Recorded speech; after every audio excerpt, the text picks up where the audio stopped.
పొద్దునకెళ్ళి వానలు ఎట్లున్నాయోల్లా హైదరాబాదులనైతే రికాం లేకుండా కొడితేనే ఉన్నది కాదు. అందుకే ఇగో శత్రు కూడా దగ్గర పెట్టుకున్నా. ఇక రేపో మాపో వానకోటు కూడా కొనుక్కోవాలి. ఇక నేను ఇక చేతుల శత్రున్నా కూడా ఇలా జరంత దాడిసిన ఇక ఇటు దిక్కైతే మస్తు వానలు కురుతాన్నాయి. ఇక ఊర్లలో కూడా మస్తు కురుతాన్నాయి అట కదా. అవునా? ఇక అటుకెళ్ళి ప్రాజెక్టులు గీజెక్టులు కూడా రిండిపోయినాయట. ఇక ఈ వాన ముచ్చట్నే చూసి అట్లట్లా ప్రాజెక్టుల పొంట జలపాతాల పొంట పోయి ఇలా అయితే ఓ 2 ఫోటోలు దిగి మళ్ళీ ఇడికేద్దాం. ఇక నేను ఛత్రి బంద్ చేస్తా. ఇక మీరైతే ముచ్చట చూడుర్రి. వానదేవుడు శిగ మూగినట్టే ఎత్తాడు కదా. ఇన్నొద్దుల సంది అయితే కానరాలే. ఇక ఈ వారం రోజుల సంది రికా లేకుంటే దంచుతూనే ఉన్నాడు. సూర్యుడు అయితే పత్తకు లేకుండానే పోయిండోల్లా. హైదరాబాదులంతా ముసురు ముసురే. చిన్నపాటి వానకే పట్నం ఎట్లా ఆగమాగమైందో మొన్ననే చెప్తే కదా. ఇక రోజంతా కొడితే ఇంకెట్లుండాలి. ఇళ్లకు నీళ్ళు వచ్చినాయి, రోడ్లు షెర్ల లెక్క మారిపోయినాయి, గంటల కమానం ట్రాఫిక్ జాము.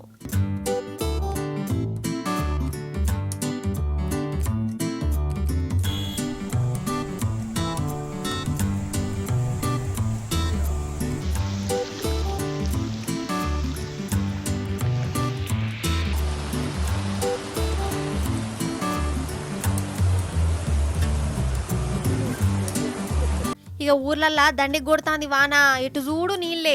ఈ వానలకు చెర్లు వాగులు వంకలు నీళ్లతోని కలకలలాడుతున్నాయి. అటు ప్రాజెక్టులకు మస్తు నీళ్ళు వచ్చినాయి, గేట్లు కూడా ఎత్తిర్రు.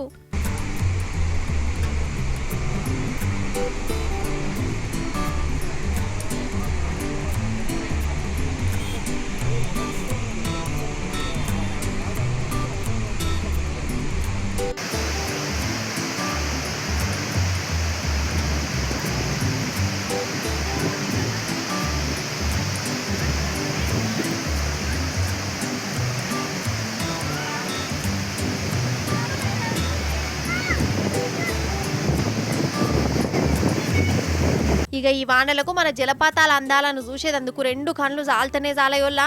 అగో ములుగు జిల్లాల బొగత జలపాతం చూడు, నాకైతే నయగర జలపాతం లెక్కనే కొడుతుంది.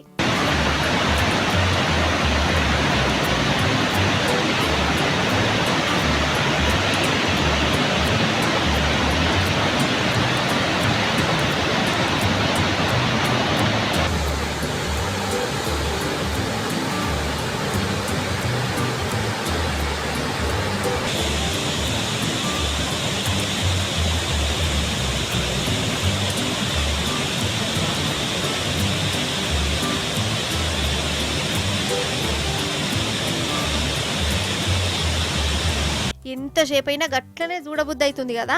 ఇటుకెళ్ళి పోవాలే సెలవు రోజు చూసుకొని. ఇక ఇదేమో బయ్యారంలో ఉన్న పాండవుల జలపాతం వల్ల అది చూడవు నీళ్ళు ఇట్లా అత్తా అంటే ఎంత దిలుకుష అవుతారో ఇల్లు.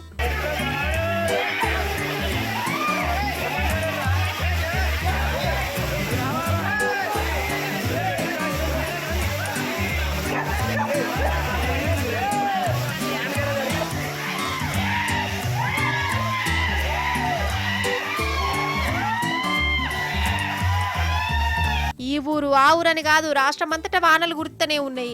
ఇంకో 2-3 వద్దులు పెద్ద వానలు కూడా ఉంటాయట. ముందే చెప్తున్నా, మళ్ళీ చెప్పలేనద్దు నన్ను.